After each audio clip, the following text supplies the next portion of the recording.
আজকে কর্মসূচি 23 তারিখে নির্বাচন। সেই নির্বাচনে আমি মমতা বন্দ্যোপাধ্যায়, অভিষেক বন্দ্যোপাধ্যায়ের আশীর্বাদ জন্য প্রার্থী।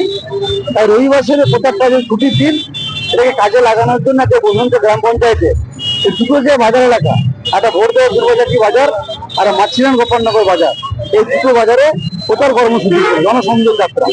বিজেপি প্রার্থী যিনি বলেছেন আমার বন্ধু, ওনার কোথাও কাউন্টার ওনাকে বলে দিতে চাই। উনি প্রথমত নিজেই বলেছেন আমি রাজনীতি করছি না, রাজনীতির আঙ্গিনায় নাই।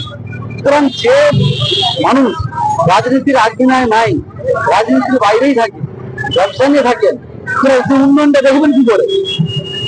আমি ওনাকে প্রশ্ন করতে চাই যে কেন্দ্রীয় সরকার 1.96 লক্ষ কোটি টাকা আজকে রাজস্ব পাওয়াটা দেয়নি কেন?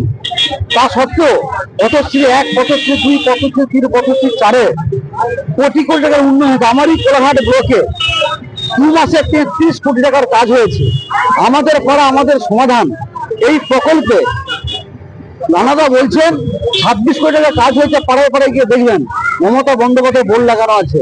আমি ওনাকে যদি প্রশ্ন করি যে 10 বছর আপনার সরকার ক্ষমতায় আছে, যে দলের আপনি প্রতিনিধিত্ব করছেন, আপনি মিডিয়ার সামনে অন ক্যামেরা বলুন বিজেপি সরকার সাধারণ মানুষের জন্য যারা আপনি প্রতিনিধিত্ব করছেন মানুষের কি কাজ করেছে। আর আমরা যদি মিডিয়ার সামনে বলি ওরা মাথায় রাখতে পারবে না, উনি জানেন না। ওনাকে আমি রিকোয়েস্ট করবো, সজনাগাছির মনোরপুর ঢালে একটা বোর্ড লাগানো আছে, সে বোর্ডে লেখা আছে প্রধানমন্ত্রী গ্রামীণ সড়ক যোজনা রাস্তা রায়চক টু বাবুয়া, লোকেশন রাস্তার নাম, কেন্দ্রীয় সরকারের রাস্তা। আমি জেলা পরিষদের মেম্বার হিসাবে আমি 7খানা চিঠি দিয়েছি। আপনারা চিঠির কপি চাইলে কপিটা আমরা দিয়ে দেবো। আমরা এনওসি নেওয়ার জন্য বারবার বলেছি, রাস্তা যদি কোনো গভর্নমেন্টের হয়ে থাকে সে এনওসি না দিলে রাস্তা হয় না। আমরা বড় রিপেয়ারিং করতে পারি, ইচ্ছাকৃত হবে।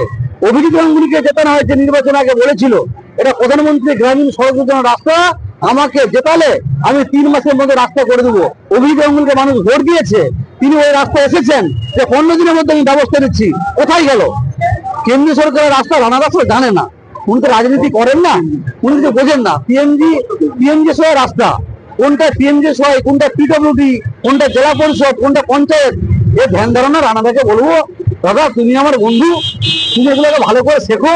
তারপর আমার নেতা অভিষেক বন্দ্যোপাধ্যায়কে মিডিয়ার সামনে বাইরে দেবে। যে অভিষেক বন্দ্যোপাধ্যায়কে পার্লামেন্টে কথা বললে তোমাদের প্রধানমন্ত্রী চুপ করে মাথা নিচু করে শোনে। যে অভিষেক বন্দ্যোপাধ্যায় বাংলার মানুষের নাগরিকত্ব রক্ষার লড়াইয়ে যে আন্দোলন করেছে, সংসদ থেকে শুরু করে মাঠে ময়দানে, আর আমাদের নেত্রী পার্লামেন্টে সুপ্রিম কোর্টে গিয়ে আইনি লড়াই লড়েছে। রানাদা তোমাদেরকে দেখা যায়নি, রানাদাকে ভালোবাসি তাই তুমি বলে বলছি। একই সমবয়সী আমরা, ভোটের ময়দানে লড়াই থাকবে, আমাদের সামাজিকত্ব থাকবে। কিন্তু বন্ধুকে বলবো তথ্য পরিসংখ্যান জেনে নিজের সামনে বললে ভালো।